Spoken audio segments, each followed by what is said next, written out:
Hello friends, welcome back to my channel RG Vlogs. So friends, আজি আপোনালোকৰ কাৰণে এটা বিশেষ ভিডিও লৈ আহিছো আৰু ভিডিওটো হৈছে মোৰ ঘৰখন আজি আপোনালোকক দেখাম আৰু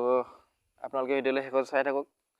মোৰ নতুনকৈ বনোৱা ঘৰটো কিদৰে নিৰ্মাণ কৰা হৈছে আৰু কিদৰে বনাইছো কেইটা ৰুমৰ বনাইছো আৰু তাত কি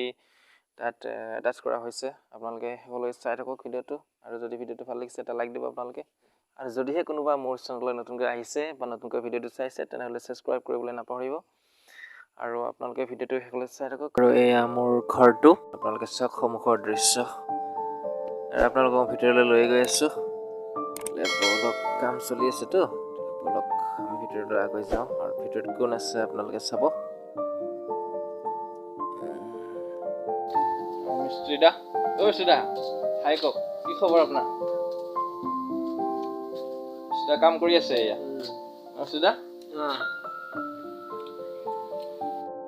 তামোল চাউলৰ বটাত তামোলে নাই দেখোন হ'ব ৰকে এখন পাইছো চলি যাব আৰু মিস্ত্ৰীদা খুব ভাল কাম কৰে কিন্তু দেই আপোনালোকে যদি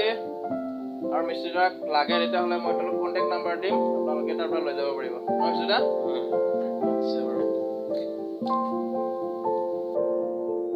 আৰু মুধা পৰ্যন্ত কথা হৈ গৈছে আৰু এই ৰুমটোৰ হৈছে মোৰ 16 বাই 22 ফিট আৰু মিস্ত্ৰীদাহঁতে খিৰিকী পালাবিলাক বনাই আছে তেওঁলোকক মই বনাব দিছো এইখিনি আৰু এসক ঘৰটো আপোনালোকে এইটো হৈছে মোৰ ড্ৰয়িং ৰুম হ'ব আৰু এইটোৰ ব্যাসাৰ্ধ হৈছে 16 বাই 14 ভেন্টিলেশ্যন বিলাক কাঠৰে দিছো মই আৰু মাজৰ ৱাল এখন 3 ইঞ্চি হয় বাকি 5 ইঞ্চি দিছো আৰু ইফালে এটা ৰুম হ'ব মোৰ ইফালে আনটা কিচেন ৰুম হ'ব আৰু ঘৰটো এল হ'ব ইফালে আৰু বাঢ়িব ৰুম আৰু ইফালে ওলাই যাম এতিয়া ইফালে ওলাই গৈ এখন হ'ল বাৰান্দা এখন বাৰান্দা হ'ব এখন হৈছে 16 বাই 7 ফিট আৰু এইটোৱে মোৰ থকা ঘৰটো বৰ্তমান তাতেই আছো হাঁহচৰাইৰ ঘৰৰ নিচিনাকে এইটো হৈছে মোৰ ৰান্ধনী ঘৰ ইফালে ভাত খাই তাতে আৰু এইটো হৈছে মোৰ ভঁৰাল ঘৰটো আৰু ইয়াতে হ'ব ওপৰত চাদ এখন হ'ব এইফালে এখন চিৰি আছে আৰু এইফালে চাদ এখন হ'ব এইফালে চব বনাই থকা হৈছে চাজাবিলাক এইফালে এটা দিছো চিৰি এটা এইফালে যাতে উঠা নমা যাতে কোনো ধৰণৰ অসুবিধা নহয় আপোনাৰ ব'লক ৰাস্তাটোও দেখুৱাই দিছো আৰু মোৰ ঘৰখন চাওক বাঁহৰ তলত ঘৰ যিহেতু গাঁৱত থকা মানুহ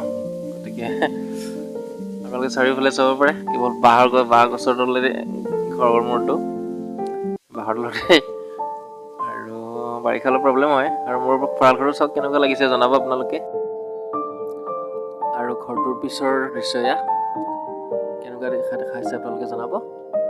আৰু বিশেষ কিমান ডাঙৰ ঘৰ নহয় সৰু ঘৰ তথাপিও যিখিনি পাৰো চেষ্টা কৰিছো মই নিজৰ ক্ষুদ্ৰ ইনকামেৰে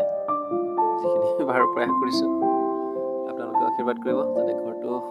ভালদৰে নিৰ্মাণ কৰিব পাৰো আৰু আছে বহুত কামখিনি আছে যেতিয়া মানে কমপ্লিট হ'ব তেতিয়া আপোনালোকক নিশ্চয় পুনৰবাৰ দেখাবলৈ চেষ্টা কৰিম ভিডিঅ'ত আৰু তেতিয়াহ'লে নেক্সট ভিডিঅ'ত